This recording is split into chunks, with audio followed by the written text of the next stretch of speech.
Good noon, everyone. Welcome to our webinar on VeeamOn 2024. We're going to be covering a lot of new features in Veeam, as well as some general trends that came from the conference. First, who are we? I'm Brent. I'm Veeam certified. I've worked with Veeam for basically ever now. And Dustin, you want to introduce yourself? Yep, I'm Dustin Lampkin, also Veeam certified engineer and architect. Been in IT for 20 years and over 4 as a consultant, so very familiar with everything. I wanted to start with a quick quote we heard at VeeamOn that's really prescient when you're talking about backups and DR. And it was, when the pressure is on, you don't rise to the occasion, you fall to your highest level of preparation. I looked it up, it's from Chris Voss, but it's really applicable with the topic of VCDR. And a lot of the functionality that Veeam has added and the state of the market and direction is all about preparing for disasters rather than figuring it all out when it happens. We have a full agenda. There's a lot of new stuff coming. Rather than read all this to you, here it is. And we're going to get into it. So starting out with the direction, state of the market from Veeam's perspective, Veeam's now a $1.5 billion recurring revenue company. That's pretty huge.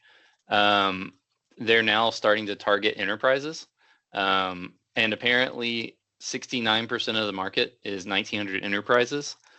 There's approximately 360,000 businesses in the US, and all the rest of them make up 31%. So they're starting to target that now. However, from talking to other Veeam people, they are very much still focused on SMB. Because for every one enterprise, you can get hundreds of SMBs. So they're still focusing on us, smaller people. They surpassed Dell as the #1 in data resiliency at the end of 2023 by market share. So you've seen Veeam's #1 for years now. Well, they actually, by market share, are now #1. They've also entered a strategic partnership with Microsoft. You might have seen this in the news. They moved their headquarters to Seattle from Columbus, Ohio. And they're a flagship Microsoft CoPilot partner. So they are introducing a Veeam CoPilot. So that's who isn't at this point, but we'll talk about that later. One of the big things that has happened recently is Microsoft has finally come out and said to everyone, hey, you should be backing up your Office 365. Up until now, Microsoft's lightly implied that it should be backed up, but they've never officially pushed for it. But now they are making their own products to back up Office 365. That's really good for Veeam, because from Veeam's standpoint, that justifies what they've been doing the whole time. And as we've talked about multiple times, you always want your backups on something different than your production. So backing up your Office 365 from Microsoft with Microsoft kind of puts your eggs in one basket. So from Veeam's perspective, Microsoft making these products is very beneficial to them. They also had a slide, and I did not get the exact numbers, but there's approximately 300 million Office 365 accounts. And out of those, only 50 million are being backed up. And Veeam is currently doing 20 million. So they currently have the bulk of the lion's share of Office 365 backup.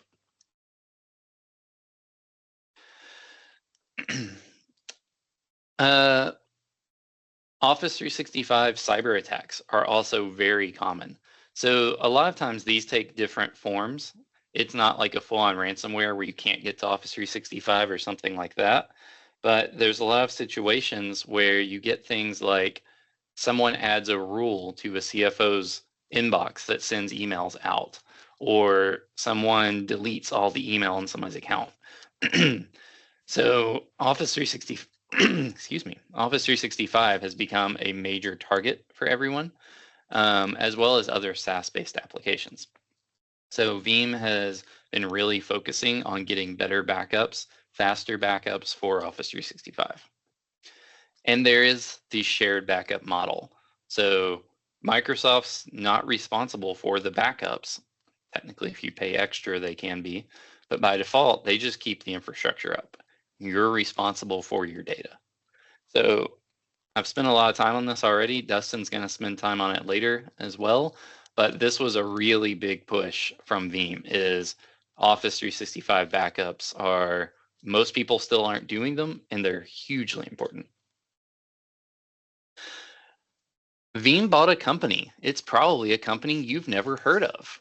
In April 2024, Veeam bought a company called Coveware, and they focus exclusively on incident responses, specifically around ransomwares or other malicious activity. So Coveware's entire functionality is based on figuring out what happened, negotiating, settling, and recovering from things. Veeam is using their expertise to add some extra functionality to their products, but Veeam is also offering up to $5 million in cyber insurance if you use Coveware. That sounds really cool, but if you get into the details of Coveware, you can get a retainer with Coveware if you spend over $100,000 a year with Veeam. Not a lot of companies do that. If you pay over $400,000 a year in Veeam, you don't have to pay a retainer. So this is largely to point out that you may hear about this cyber insurance and the neat Coveware functionality, but you might not qualify for it because the requirements are pretty steep. Veeam also announced their data protection trends reporting for 2024. So they've done this for the last 5 years. They basically survey 1,200 IT leaders and implementers in their terminology, and build out this multi-page PDF that you can download from their website that has all the details from that survey. So one of the specific slides that I thought was pretty interesting of it, 96% of attacks target backups and 70% succeed. We do a lot of ransomware remediation for companies, and we've seen this as well. When it gets into forensics, the backup server is always targeted. We always see it. Whether or not it succeeds or not is a different conversation, but the backups have become like the most important thing to secure in environments. I also found this little graphic just amusing. How many ransomware attacks have your organization suffered in the last 12 months? There were 1%, which let's remember that could be up to 112 people in this, had more than 6 incidents in the last 12 months. I would leave. I would not be working there anymore at that point. Veeam versions. This isn't technically new. This has been around for a little bit, but I wanted to hit on it just to make sure everybody was level set. Veeam used to be socket-based. They moved away from that over probably 3 years ago. They now are on universal licensing. This hasn't changed. It's workload-based, but they've changed the names of them now. So there's now Veeam Data Platform, and I think this was earlier this year, might have been last year, but the new naming is Veeam Data Platform. There's the Essentials version, which is the same as Essentials was before. Veeam Data Platform Essentials actually has all the features and functionality of Advanced. So you get Veeam 1, you get all the instant on, you get scale out backup repositories, everything else, but it's limited to 50 workloads. And then above that, you have the Veeam Data Platform, which has 3 versions: Foundation, Advanced, and Premium. Foundation is just Veeam Backup and Replication Enterprise in old parlance that we've used for 16 years. Advanced includes Veeam 1 for monitoring, and we'll talk about this later because Veeam 1 now integrates even tighter into the Veeam platform and gives a lot of nice features. And then Veeam Data Platform Premium also includes a recovery orchestrator. This is really made for big enterprises. This is where you can have like pre-created scripts that will automatically bring things up that can't be automated otherwise in the event of a disaster. So you have a major incident where something blows up and you can have all these pre-written scripts that kick everything off, boot things up, do things in databases, all that. And now Dustin's going to talk to us about Veeam Backup and Replication 12.1. All right. So 12.1 actually was more of a major release than just a minor .1 release. They released a lot of features in this build, very quietly, kind of under the radar. A lot of people that have done the security updates for 12.1 that you should have if you haven't yet. You already have a lot of these. So a lot of these are already out. Some of them are leaking into the 12.1.2 as we get going for it. So one of the things is malware detection. So again, leaning on that Coveware acquisition they did, they're really leaning into this. They are adding a lot of malware detection so that you can tell which one of your backups have the malware on them. There's no point in restoring a file if it's a bad file. The way this works is it works on indexing. So in your backup job, there is a feature to turn on indexing. And when you do that, it actually looks at all the files and it looks for file operations, large file deletions, bad extensions. There's a whole KB article on it. It has a lot of different features that are built together to look for ransomware-like activity. And once it detects that, not only will it flag it in the backups, it'll send you a notification to let you know that it detected a potential malware so that you can remediate that. It'll also help you figure out which ones of the files are bad so that you don't restore those. VeeamOn Threat Center. You do have to have Veeam 1 to access the Threat Center.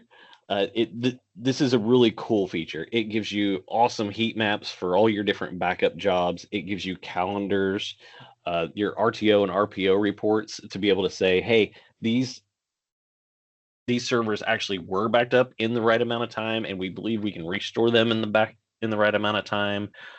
It gives you non-backed up VM reports and also some malware heuristics available. This is the Threat Center and Veeam 1 itself is a great add-on to Veeam. Just being able to find out if you are actually in compliance with everything you say you're doing at one quick glance is a huge help. I was just looking at it yesterday and we found out the server had a snapshot that was 2 years old and nobody had noticed it before just because it was a small server, but having a super old snapshot like that can cause all kinds of problems. So hugely helpful and definitely a great add-on. We now have the ability to publish a disk via Instant On and serve it up to another server, right? So that's really cool to be able to take a look at those files quickly and easily. We have a new / upgraded best practices and compliance analyzer. So we added Veeam added 20 additional checks to this. If you haven't seen it before, there is a compliance analyzer in it. And the way you use this is you can open up the feature box. There's a GUI or a PowerShell script that you can run. So if you're comfortable in either one of those realms, you can run it that way.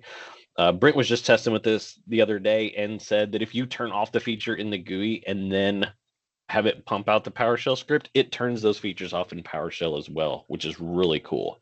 But you do need to be careful because by default, they are trying to harden the server down. So if you just run it blank, it will shut off RDP. It will shut off a bunch of features. So you might lose access to your Veeam server.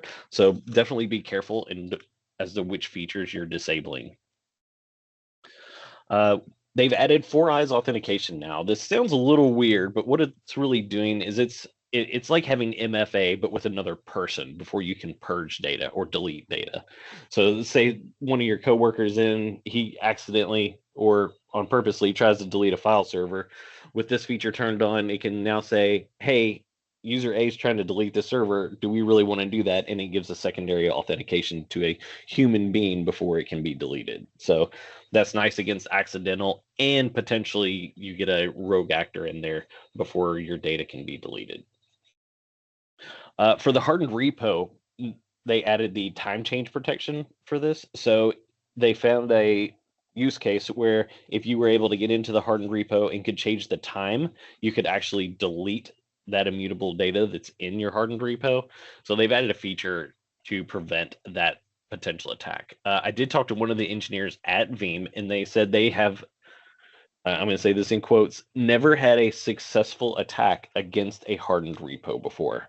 This was a They found a use case for it and took care of it ahead of time instead of someone else found it, deleted a bunch of data, and then they learned about it. So that's good. But yeah, that's an awesome new feature. We can now take the config backups and dump them to immutable storage, not the Veeam hardened repo, but immutable and object storage. So this is really good. You know, in the event your Veeam server gets compromised, now you'll have the config backup that you can restore to a fresh Veeam server much faster. Object storage, they are adding Linux proxies, and those Linux proxies can now back up to object storage. You're going to hear me talk about object storage a lot now and throughout the rest of this. That's going to be a huge focus of Veeam. A lot of things are going to object.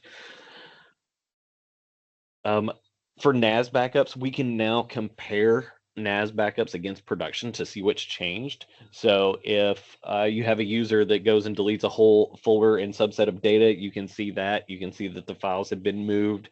This makes it a lot faster hunting for those files to say, hey, we know something's wrong. We don't know the name of the file. We don't really know what we're looking for. I've had this question come up many times, but we know something's wrong. We just can't figure out what we deleted. So this will help get that back a lot faster. You can now chain backup copies again. They removed this feature a while back. I still really don't recommend it. It's kind of a weird use case, but they did add this feature back. They had some people ask if they could do it, so they've added this back into the feature set. NBD is getting a huge performance increase. NBD slowed down quite a year or so ago when VMware added SSL to all their backups. So now they've increased the performance of NBD back. It's still not as fast as hot add, but it is about twice the speed once you get on 12.1.2, not just 12.1 of what it was. So yeah, definitely get that upgrade. Health check priorities, we can now run this as a priority so the backup jobs won't interrupt it. If you have to have those health checks done and you don't want your backup jobs to interrupt it, we can now add, there's a checkbox to be able to prioritize that, which is pretty cool. Custom retention, so you can now set custom retentions on export jobs for that one-off that you need. So you just got one that you want to have a retention a little bit longer than some of the others. You can do that on a one-off basis now. You can also disable the background retention jobs. This is great for if you're in a ransomware event or you're trying to restore data. Let's say you've got a 14-day retention window, but you're actively using this backup and you're trying to restore it. Maybe you don't want to have that last 14-day fall off. You can disable that retention job until you're done with whatever event you're in the middle of, whether it's restoring data, going through a ransomware event, etc. And this is different than just disabling the job. If you disable the job, new backups won't run. But by disabling the retention on it, new backup jobs will still run. It'll just expand out that retention on that. So you can end up with 20, 30 days. Then when you're done, you disable this or you re-enable this and it will clean up after itself. So Sure Backup with data recovery testing, you can now configure Sure Backup to test random VMs and servers, and you can also have exclusions in this, so that it can test different servers, not just that one file server or that one AD server that you have to test with Sure Backup. You can also do groups of servers, so it can test whole groups, make sure that the whole application can turn on and that it's accessible, etc. This is really nice to be able to test different sets of servers. CDP got a pretty good set of upgrades. You can now do sure replica jobs and test with CDP, as well as planned failover and restore guest files from CDP. Having guest file restore from CDP is really awesome. This wasn't a feature we had until recently. And if you're using that to restore files, you can get down to that minute level, whatever you got the CDP job set up as. So that was really helpful.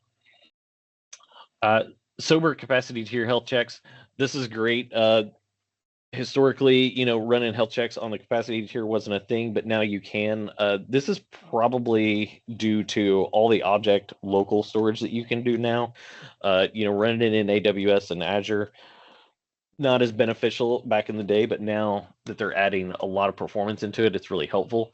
You can also see what data is in each tier. So before, if you wanted to see, is this server in my capacity tier or performance tier, it was hard to tell where that data was or where those snapshots were, but now you can see it much easier.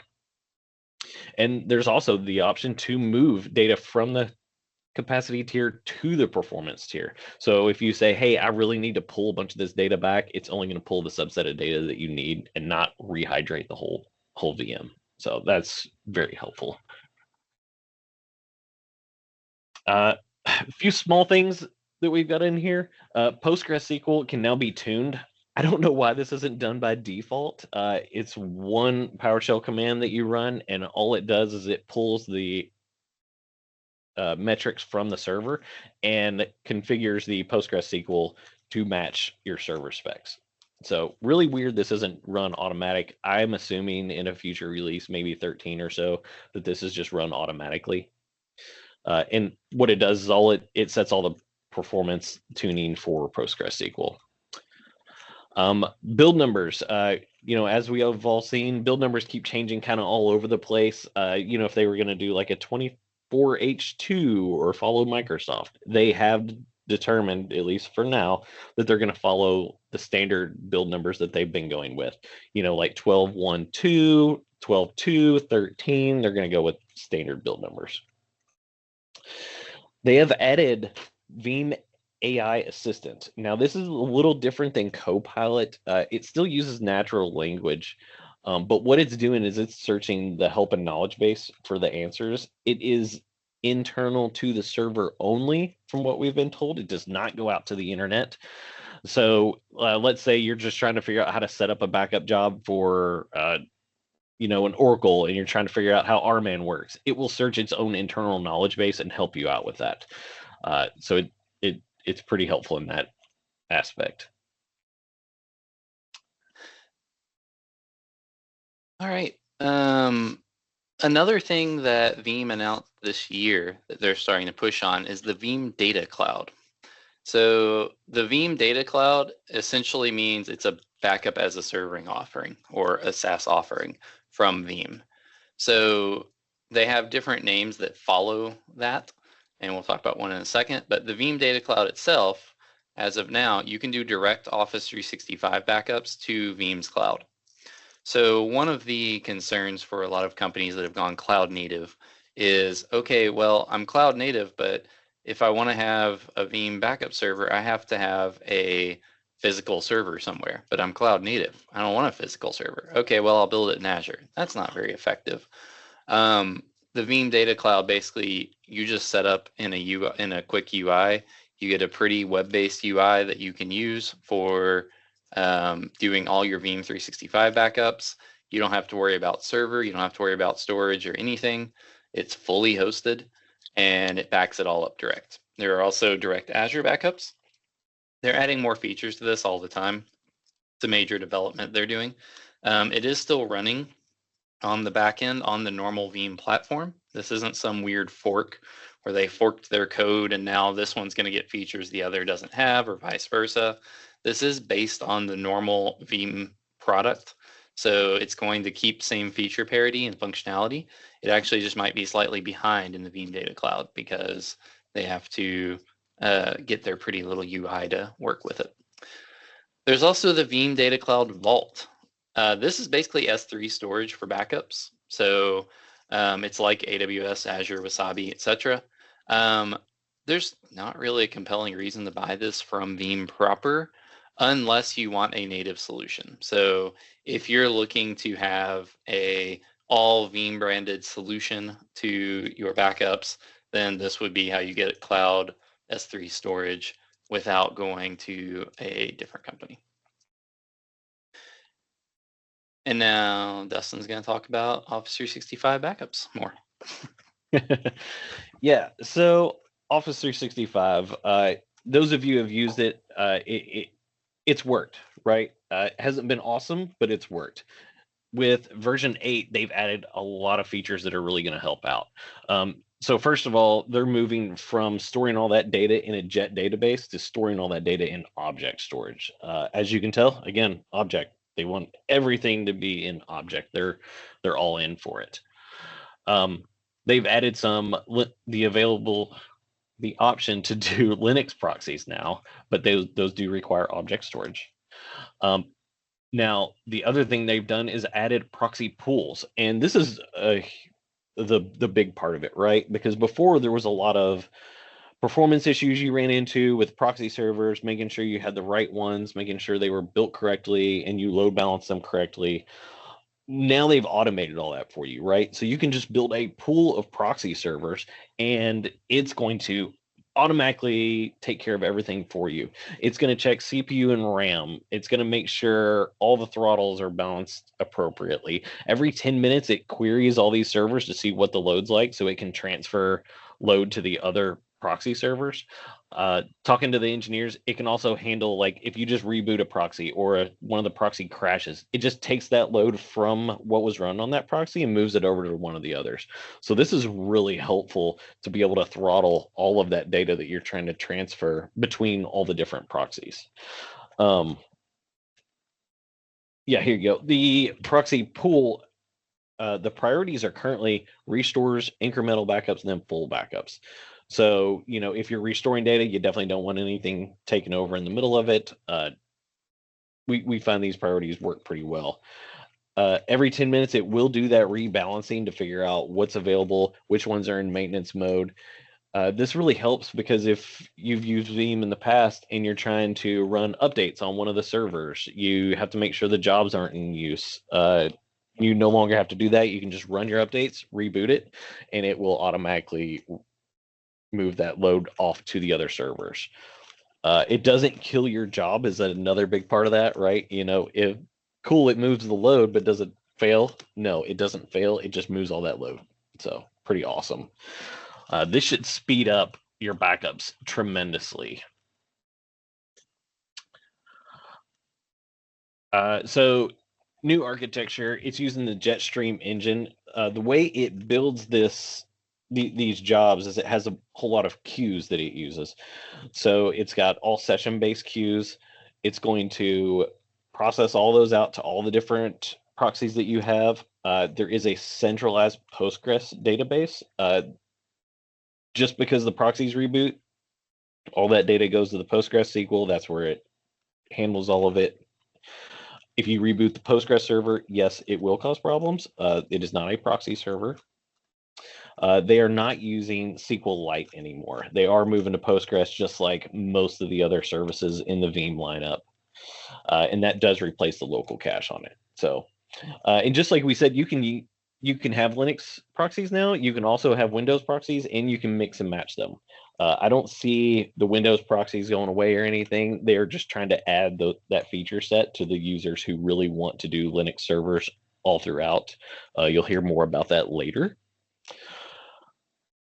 So immutable backups with version 7, you can only do that for your copies only, and now you can do direct to immutable with version 8. So that's awesome. We've had a lot of clients asking for that. This will be really beneficial.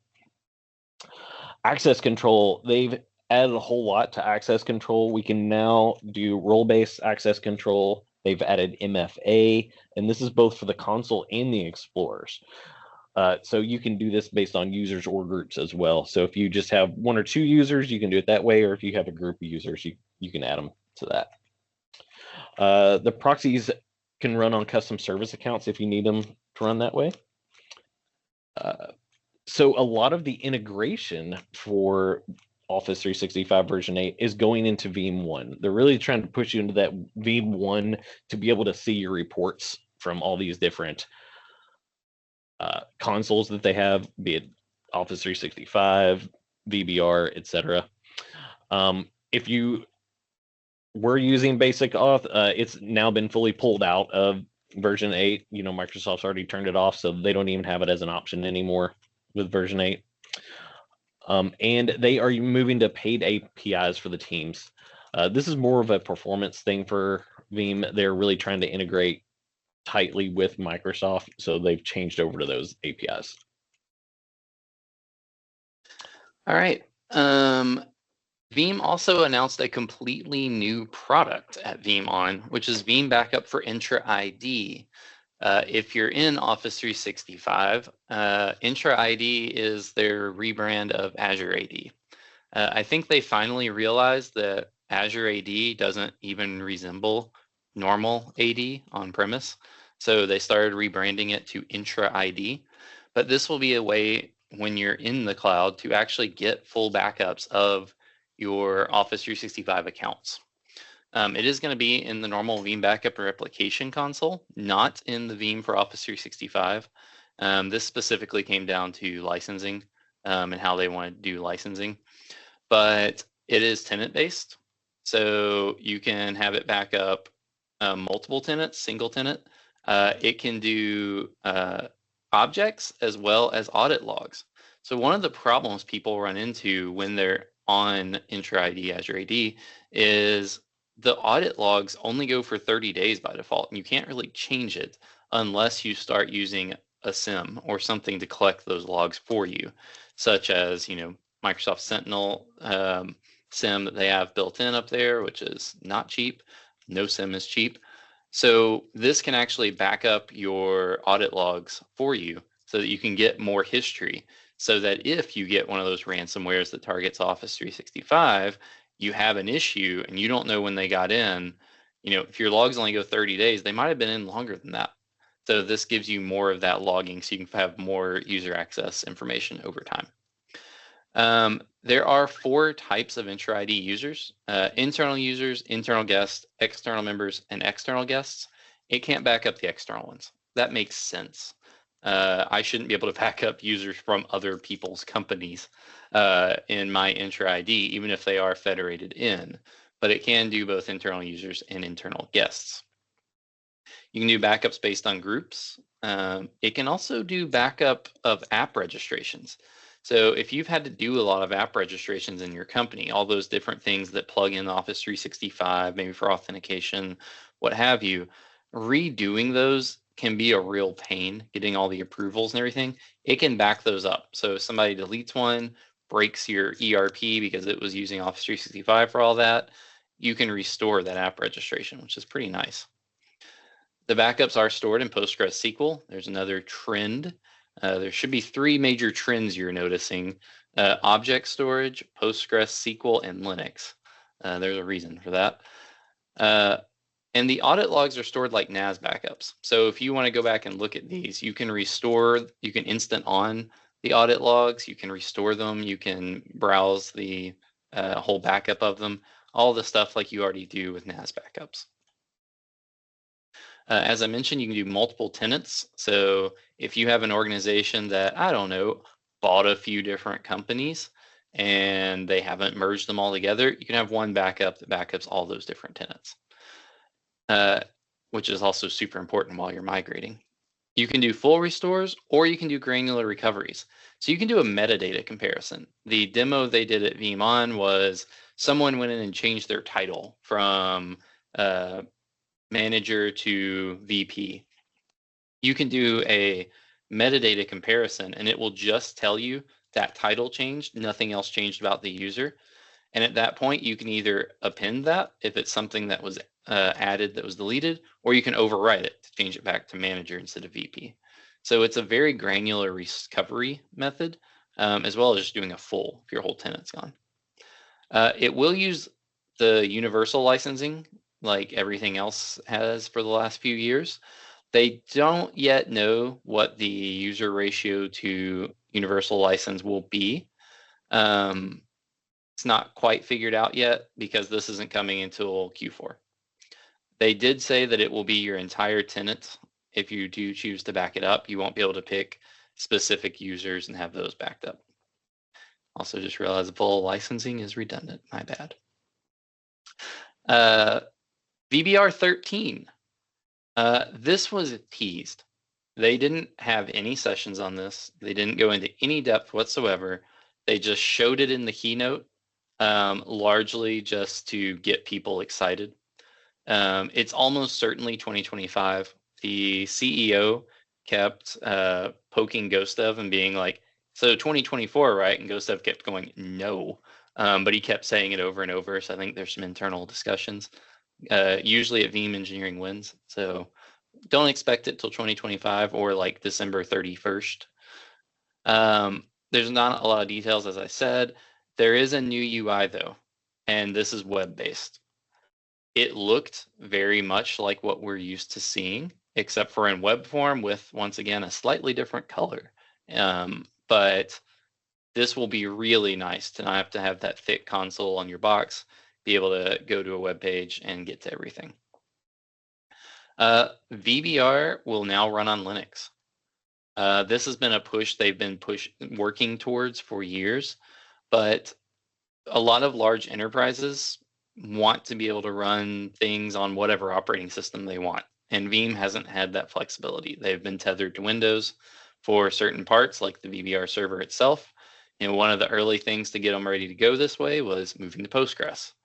And now you're going to be able to have a full Linux deployment of your Veeam environment. So they mentioned there's going to be both appliance modes as well as install options. So that also hints that they might be able to have some OEM pre-built appliances be able to ship that already have Veeam set up and ready, presumably hardened. So a lot of interesting stuff coming there. As I just mentioned, Linux hardened backup server is one of the things. Linux out of the box isn't really more secure than Windows. Linux heavily locked down is massively more secure, but you have to know how to do that. So hopefully with some of this, they're going to make it to where it's pre-scripted, kind of like with their best practice analyzer. This also allows them to work harder towards their zero trust architecture. Linux will also be the only thing that supports high availability for the Veeam backup and replication server itself. I have never once ran into a situation where I needed this, but I'm assuming at those 1,900 enterprises they're going to target, this must be a big request. They specifically said, and I put this in quotes, Windows isn't going anywhere for now. I put it in quotes because of the for now. I found that an interesting thing to say. And then just a random thing, they're going to rename proxies to workers in 13. That only pointed out because they had to click a button and they're like, oh, it doesn't say proxies now. Veeam CoPilot, because of course. Dustin mentioned earlier that they already have a Veeam AI assistant. Now Microsoft is pushing people to use their CoPilot APIs and partner with them to do their AI. So basically the little built-in AI assistant became Veeam CoPilot. It uses natural language prompts. If you've worked with CoPilot much, you know those can be hit or miss. It does go straight from the console that you're running Veeam on to the internet. It does not go from the VBR server unless you're running the console on the VBR server. If you are, you have outbound internet blocked, right? Right? So that's kind of a key thing for trying to protect with this.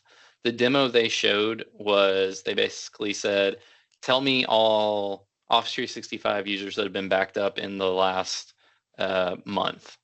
And it told them, then they're like, tell me which ones are outside of their SLA.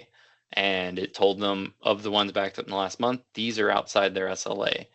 And then it asked, are there any users in our tenant that aren't currently being backed up? And it made a recommendation. Basically, if you say, I want to do that, it opens a session with the settings you just said. You still have to actually confirm them and click go. It doesn't just automatically do it. There was a lot of mixed sentiment on this. A lot of people saw it as a way for people who don't know what they're doing to act like they know what they're doing and break stuff, but remains to be seen. As with most AI things now, whole lot of buzz, very little practical use. Bitter. Dustin's now going to talk about some other new products. Yeah, so AWS version 8. Not a lot of huge changes here, but what they did add is Redshift cluster support. You can back up and restore to the AWS Vault. If you haven't used Redshift, we don't have a lot of clients that on it, but it's one of their databases that AWS is running. They've changed some things for FSX. The backup and restore goes to the AWS Vault, of course, and you can still do file system or point in time restores. And this works with Windows Lustre and OpenZFS. And if you haven't used FSX, that's a tongue twister. This is the AWS essentially managed file share, Windows file shares for SMB. Essentially what they're doing is they're managing the file shares on the back end for you. So it presents itself as just a AWS file share. They had a bunch of little enhancements for this, not a bunch, some little enhancements for this, general security and scalability enhancements to help speed up things quite a bit. They've changed the UI around a little bit. It's a little bit of a different UI experience than what you're used to. They added Postgres 16 support in version 8, their relational database credential manager, and GP3 support for RDS instances. So a lot of new little things for AWS. Nothing groundbreaking though. With Azure though, a big thing that you'll see here, a bunch of new database support. So essentially all the big databases that you've seen before now are available in Azure version 7. I don't know why. I mean, I know why the versions changed. It's not version 7 and version 8 in AWS and Azure. I wish they would keep those the same just to avoid confusion. They are a little bit separate. And they've added a lot more features for PostgreSQL. You can now work with Azure Blob and native Veeam and immutability. So that'll be really helpful when some of your Azure loads. Also with Azure, you can do virtual network backups. This is hugely beneficial. They didn't have this before. If you needed to back up some of your VNets and stuff, you had a lot of issues with that. But being able to back this up and then compare the differences when you're going to restore, if you lost an app registration or something like that, now you can finally restore that. This will make it really helpful. If you're changing VPN policies and you accidentally break something, or you forgot what the old share key used to be, you can just do a restore on that. That'll be really helpful. The worker updates, you can specify which tenants and subscriptions they run in. That'll really help with tracking performance metrics on that and cost for that. And again, they changed the UI with this. Again, it seems like they're trying to consolidate and get everything back to the standard Veeam look and feel. Kubernetes, they've added a lot of security enhancements with this. They are now the FIPS 143 compliant. They've added immutability support. They integrate with Sentinel. They're adding a lot of good features for Kubernetes for the people that are using it. We don't see a lot of this, but when you're using it, all these features are very, very beneficial. They do the container marketplace and instant recovery now. Awesome. And Salesforce, they didn't give a lot of details on Salesforce, but they did say that they're adding data encryption, archiving, and pipeline. We saw the demo with this. It was pretty interesting. It used a lot of data for what I would consider very small tasks in Salesforce. So it works, and they're slowly adding features to that data set.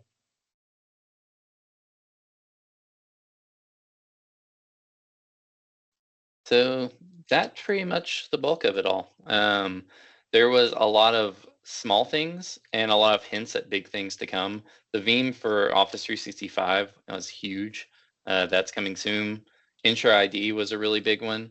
And then also just, hinting at what version 13 is going to come with, new UI, all that fun stuff. They are working, as Dustin just said, to centralize their UIs and get that together. If you have any questions, you can post those in chat, Q&A, whichever of those little bubbles you prefer. Our next webinar might be relevant for some of you. We're calling it the hypervisor roller coaster. What's next for your virtualization? Let's be fair. This is VMware has made a lot of people mad. What should we do about it? Webinar. So we're going to talk about a lot of different options you could go to, but then whether or not it does make sense to leave VMware. There's a lot of cost, time, and energy put into moving off of a hypervisor. So we're going to have a whole webinar and blog series about just this one topic.